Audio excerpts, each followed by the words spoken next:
Hi, everybody, and welcome to week two of Professional Edge Online. So, for this week, we're going to be dealing with showcasing high emotional intelligence. That's the theme for this week.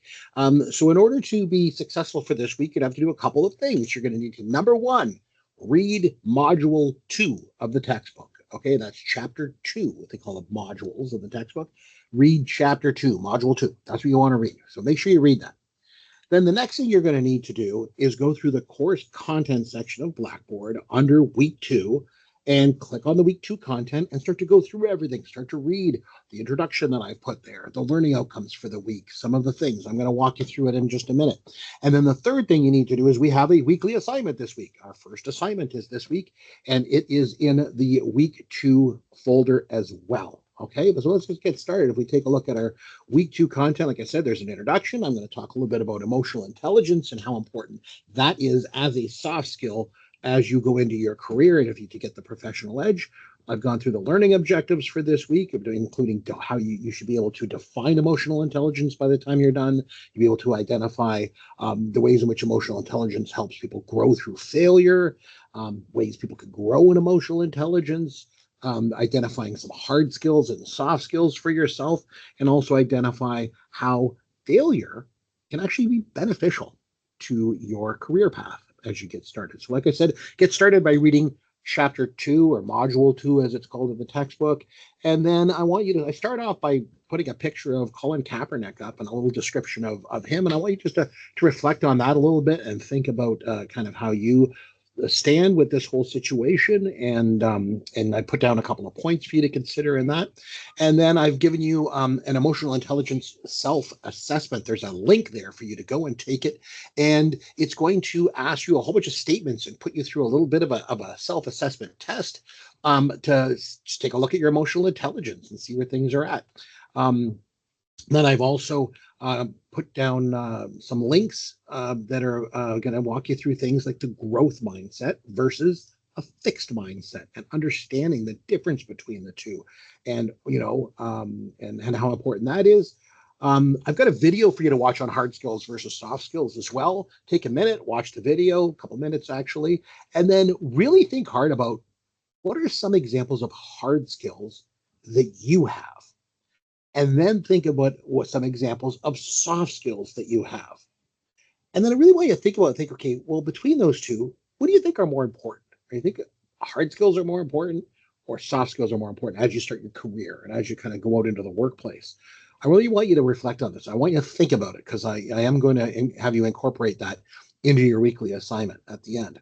And then we're going to move on to a personal SWOT analysis. I'm sure all of you, when you did MKTG 1000, Introduction to Marketing, you probably did a SWOT analysis. You figured out how that works. And it's really strengths, weaknesses, opportunities, and threats. And it's easiest to do it in kind of a four-way grid. Keep in mind, when you do a SWOT analysis, this is the key. Strengths and weaknesses are internal. These are things you can control. You can control certain strengths that you have. You can control, in some way, weaknesses that you have. So, for example, if I have a weakness in math, well, that's something I can control. I could take an extra course in math. I could spend some time learning math, really working on it, developing it. So these are technically things that are internal when it comes to you. Um, on the other side of the coin, if one of my strengths was math, I control that as well, right? I can control how good I am at math by, again, working on it, taking extra course, all that sort of thing. So strengths and weaknesses are internal. Opportunities and threats are external. These are things you can't necessarily control in any way, but you need to be aware of them. So when it comes to opportunities, I want you to think about, again, personally for yourself, as you graduate and as you move into the workforce, what are some opportunities for you? Think about that for a second. You might have, opportunities to work remotely.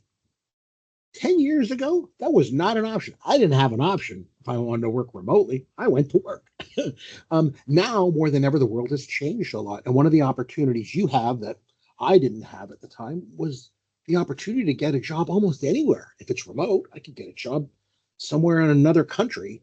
If it's a remote job, who cares, right? That's a great opportunity.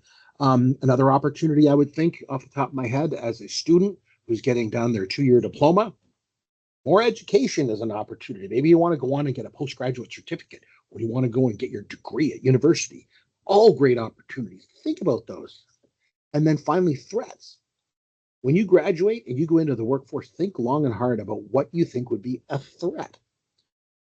One thing would be other students. I mean, other students are our friends and our colleagues, and we like them very much. But at the end of the day, when you graduate and go to get a job, they're looking for a job too. So other graduates from other schools and other colleges, they're all threats to you, right? You need to be aware of that. If you want to get the edge, the professional edge, understanding what those threats are will help set you up to better face them when the time comes. So think about that for a second. Think about strengths, weaknesses, opportunities, and threats. There is a video that I have posted as well that talk about a personal SWOT analysis and how you can do that. Then I've given you an article which is learning from failure, and it's just a great article, and it really, really is a key to success. That's for sure. Nobody has ever gotten anywhere without a few trips along the way. And that's okay. Making mistakes and failing along the way are great learning opportunities for you, especially as you get started and head out into your career. So keep that in mind. And then finally, as the end of your to-do list for this week, is you have weekly assignment number 1. It's found in the week 2 folder. Open it up. You can download the Word document, fill out the Word document, save it to your computer, and upload it. I'll mark it as soon as they're all done and put in. I will do that. And the last thing that I would suggest for this week is, if you haven't already, start working on submission 1 of your personal marketing package. It's due before January the 30th. So you want to get on that. If you don't want to leave that till the last minute. And if you go into the assignment section of Blackboard, I have posted there a video of how to do that assignment. I walk you through it. There's also full descriptions of how to do that. There's a whole, I've given you a section by section breakdown on how to do assignment or submission number 1 of your personal marketing package. And also at the end of it, there is a rubric breaking down all the points. So you should be very successful when you go to do submission number 1, because I've given you, all the information that you need. So those are your to-dos for this week. I hope you enjoy this week, and I hope you enjoy the module of emotional intelligence and find it to be useful. All right, all the best, and hope you have a great week. Take care.